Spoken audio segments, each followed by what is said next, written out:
Did you know that James Cameron spent over a decade perfecting underwater motion capture technology for Avatar: The Way of Water, only to have audiences leave theaters saying they'd rather rewatch the original? The man who revolutionized cinema with Titanic and the first Avatar was so confident in his sequel that he filmed it simultaneously with Avatar 3, spending an estimated $460 million in the process. But here's the kicker, this wasn't just any ordinary sequel disappointment. This was a film that took 13 years to make, longer than the entire Marvel Cinematic Universe from Iron Man to Endgame. When Avatar: The Way of Water finally hit theaters in December 2022, it was supposed to reclaim James Cameron's throne as the king of blockbuster filmmaking.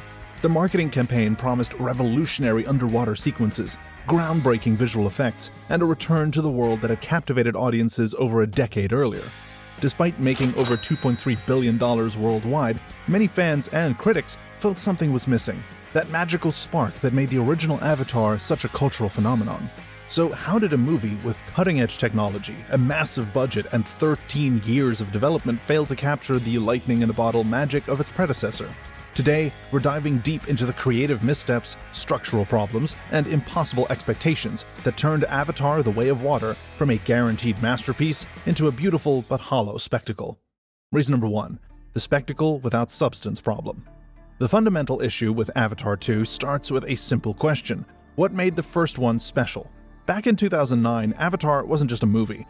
It was a technological revolution that happened to tell a story. Audiences flocked to theaters, not primarily for Jake Sully's character arc, but to witness something they'd never seen before. A fully realized alien world brought to life with unprecedented visual fidelity. The problem is that James Cameron and his team seemed to learn the wrong lesson from the original success.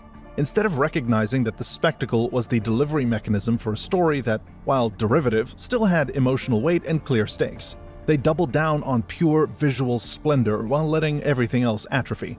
Avatar 2 spends enormous amounts of time showcasing the underwater world of the Metcaina clan. These sequences are undeniably gorgeous. Cameron's love affair with the ocean is evident in every frame, but beauty without purpose becomes tedious, and that's exactly what happens for large stretches of the film. We get extended sequences of characters swimming with whale-like creatures, exploring coral reefs, and learning to hold their breath. But these moments feel more like nature documentaries than crucial story beats. The original Avatar had a clear ticking clock. The military was going to destroy Home Tree, and later the Tree of Souls. Every spectacular moment served this central conflict. In The Way of Water, the spectacular moments exist primarily to be spectacular, which fundamentally misunderstands why spectacle works in the first place. Reason number 2. The family drama that forgets to be dramatic. Cameron has stated that the Avatar sequels are fundamentally about family, but The Way of Water represents a family dynamic that's surprisingly shallow for a film with such an extended runtime.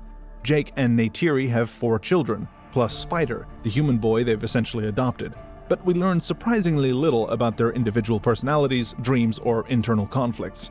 The film's approach to family drama follows the most predictable possible beats: the responsible older brother, the rebellious middle child, the innocent youngest daughter, and the mysterious adopted sister.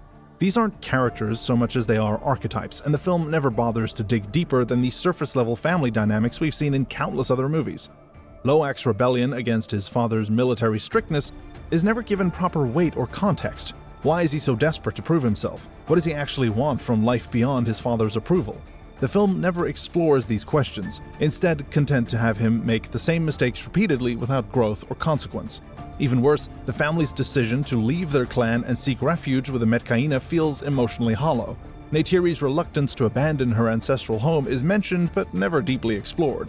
The children's feelings about leaving everything they've ever known are barely addressed. For a film supposedly about family, it's remarkably uninterested in the family's emotional reality. Reason number 3. The villain problem. Recycled revenge. Colonel Quaritch's return as a Na'vi avatar creates an interesting visual and thematic concept, the colonizer literally becoming what he once sought to destroy. Unfortunately, the execution of this premise is frustratingly surface level. The film never seriously grapples with the psychological implications of Quaritch existing in a Na'vi body, nor does it explore how this transformation might change his worldview. Instead, Quaritch remains essentially the same character he was in the first film, a military man obsessed with completing his mission. His relationship with Spider, his human son, offers the film's most potentially interesting dynamic, but even this is underdeveloped. The movie hints at Quaritch's paternal feelings but never commits to exploring how becoming Na'vi might fundamentally alter his relationship with both his humanity and his mission. The result is a villain who feels like a narrative convenience rather than a genuine threat. His presence drives the plot forward but doesn't create meaningful internal conflict for any of the main characters. Jake's reaction to Quaritch's return is surprisingly muted, lacking the personal stakes that made their original conflict compelling.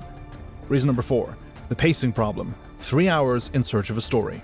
At 192 minutes, Avatar: The Way of Water is longer than the original by over half an hour, but it feels like it has significantly less story to tell. The film's first act is dominated by exposition and setup that could have been condensed into 20 minutes.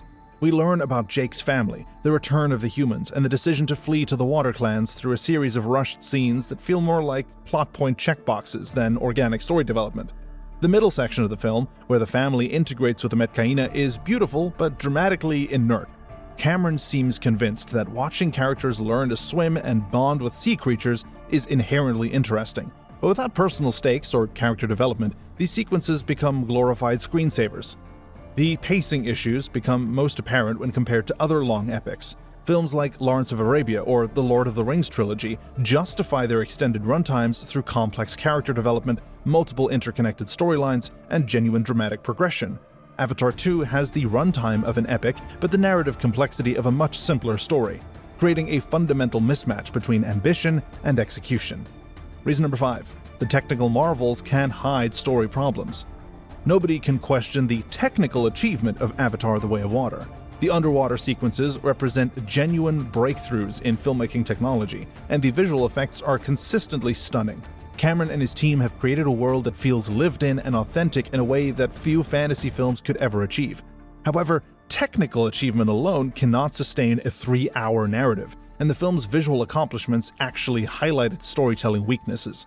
When every frame is polished to perfection, the audience's attention naturally shifts to other elements. Character development, dialogue, plot logic, and these areas reveal the film's fundamental problems. The dialogue in particular suffers from the same issues that plagued the original, but feels worse because audiences now have higher expectations. Characters speak in exposition-heavy chunks that feel unnatural, and the attempts at humor often fall flat. When Quaritch calls Jake Cupcake, it's meant to be intimidating, but it comes across as silly in a way that undermines the film's serious tone. Reason number 6. The cultural impact vacuum. Perhaps the most telling criticism of Avatar: The Way of Water is its complete absence from popular culture despite its massive box office success. The original Avatar, for all its derivative storytelling, spawned countless memes, references, and cultural discussions. People quoted lines, debated themes, and genuinely engaged with the film's ideas about environmentalism and colonialism. The sequel, by contrast, has generated remarkably little cultural conversion. There are no memorable quotes, no scenes that have become iconic, and no characters that have captured the public imagination. It's a film that people saw and immediately forgot, which is perhaps the worst fate for any piece of entertainment. This cultural invisibility is particularly damaging for a franchise that plans to release 3 more sequels. If audiences aren't emotionally invested enough to talk about the film after seeing it, what reason do they have to return for future installments? Reason number 7. The missed opportunities. What makes Avatar 2's problems particularly frustrating is how easily many of them could have been solved. The film's basic premise, a family forced to adapt to a new environment while being hunted by a familiar enemy, contains the seeds of a compelling story. A tighter focus on character development could have made the family dynamics genuinely engaging. A deeper exploration of Quaritch's transformation could have created a more complex villain. More efficient pacing could have maintained audience engagement throughout that extended runtime. Better integration of the spectacular visuals with meaningful story beats could have created the kind of immersive experience that made the original special. Instead, the film feels like a missed opportunity to build on the original's foundation while addressing its weaknesses. It amplifies the spectacle while diminishing the story, creating a beautiful but ultimately hollow experience that fails to justify its own existence. Avatar: The Way of Water represents one of cinema's most frustrating phenomena, a technically masterful film that fails to understand what made its predecessor work. While it succeeds as a showcase for cutting-edge filmmaking technology, it fails as both a sequel and a standalone story, prioritizing visual splendor over the character development and narrative focus that audiences actually remember. But hey, that's just our opinion. What did you think of Avatar: The Way of Water? Did the stunning visuals make up for the story problems, or did you find yourself checking your watch during those 3+ hours? Let us know in the comments below, and don't forget to like and subscribe for more deep dives, get it, into Hollywood's biggest disappointments. This video is made by movie fans, for movie fans.